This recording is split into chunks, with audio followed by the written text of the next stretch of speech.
Para habilitar las herramientas de inteligencia de negocios en Excel como Power Pivot, Power Query y Power Map,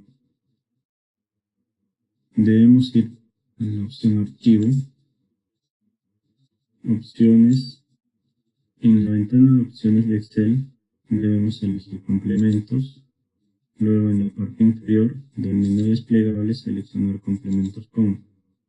A continuación debemos hacer clic en el botón Ir y en la ventana Complementos con debemos elegir o seleccionar Microsoft Power Map por Excel, Microsoft Power Pivot por Excel y Microsoft Power View por Excel.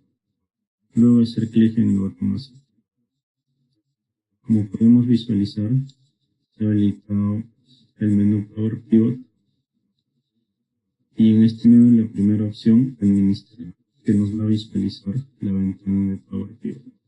Si Excel se ha instalado correctamente, mostrará automáticamente esta ventana Power Pivot.